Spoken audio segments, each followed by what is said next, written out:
All right. Matt, the mortgage guy. In today's video, I'm going to talk about mortgage forbearance. More specifically, I'm going to talk about tips for clients in forbearance and tips for clients leaving forbearance. I get tons and tons of questions. And although I don't necessarily handle anything to do with forbearance, that's all servicer related, I get a ton of questions. I think I can provide some value to folks, just giving them advice, things to think about as you exit forbearance, because hundreds of thousands of people are going to be exiting forbearance in the next few months. So I think it's important. Before I get into the video, please like, comment, subscribe, do all the stuff for the YouTube algorithm. I gladly appreciate it. If you need help with your mortgage in California, I'm more than happy to help. Matt at mattthemortgageguy.com. All right, let's jump into it. Tips for clients in mortgage forbearance.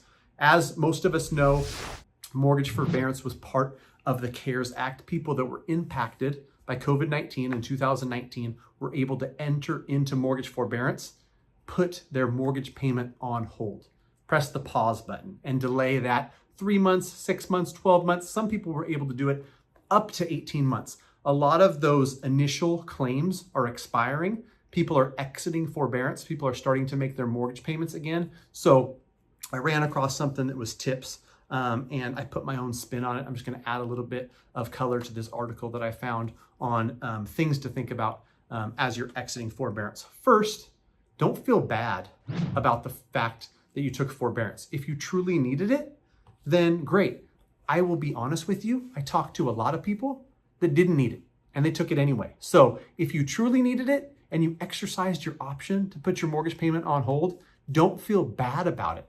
My advice to you is to make sure you have a plan coming out of it, because no matter how well prepared people are in their mind, you get used to not having a $1,600, $1,800, $2,000 a month bill, and then you reinsert that in the budget. It can come as some payment shock to people. And I think that's where people may run into trouble. So don't feel bad about it, but have a plan going forward when you're out of forbearance to continue to make your payments on time. Number two is purchasing or refinancing once you're out of forbearance is totally possible. A lot of people think that this blemishes them or they're going to be seen differently in the eyes of lenders. It's just absolutely not the case. When forbearance initially started, lenders wanted you to come out and make 3 successful payments before they would do a refinance for you or do a purchase for you.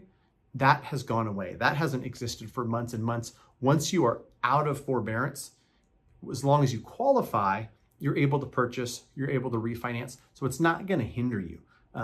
I've seen it affect credit reports where even though the CARES Act is supposed to protect you and it's supposed to not necessarily impact you negatively on your credit report, what I've seen is the zero payment that shows up on your credit report has an effect because there's no payment being made. And it's not a negative effect like a late payment, but it still has an effect no matter what they say, but not nearly the drastic effect that you would have if you had a late payment. Third is, know your options. And if you don't know your options, make sure that you ask for them. And you ask as many times as you need to. When you talk to your servicer, when you're exiting forbearance, ask them if you have the option of a loan modification.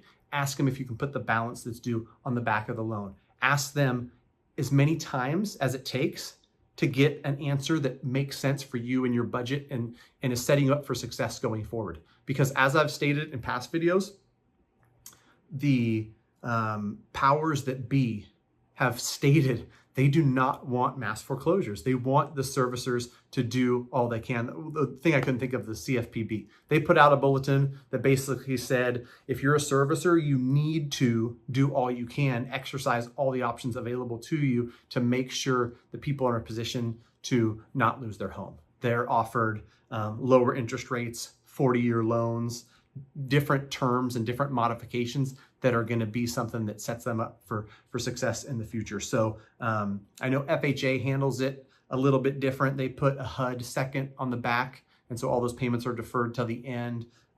Fannie and Freddie, the conventional loans, from what I hear, they're offering modifications. So you definitely want to inquire with your servicer on what is available to you modification wise.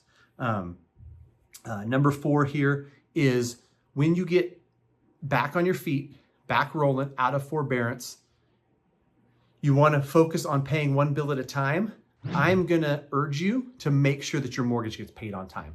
If you have a late payment on a credit card, it's not good. If you have a late payment on a car, not good. If you have a late payment on a mortgage, it can really, really hinder your ability in the future to purchase, to refinance, to do anything, and it's going to pull down that mortgage credit score. And while a 30, 40, 60 point credit hit might affect you on a car loan, you might go from 4.99 to 7.99 and pay a little bit extra in interest on a car loan.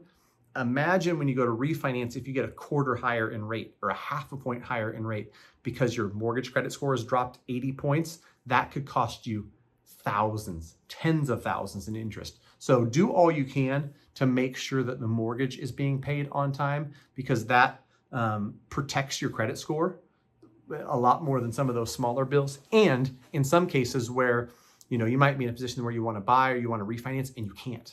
You get 2 or 3 late payments on a mortgage and then you're just ineligible for future mortgages. So stay on top of that one above all else.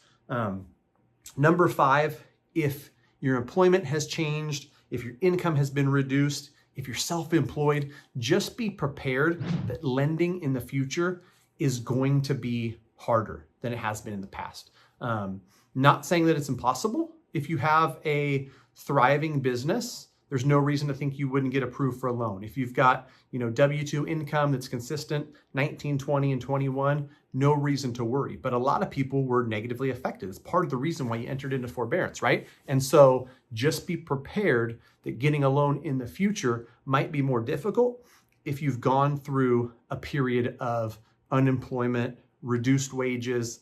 Some people had a change. They went from a W-2 employee to self-employed. They went from a salaried employee to now they're commission, or now they're, getting paid some other way. So be prepared for all that.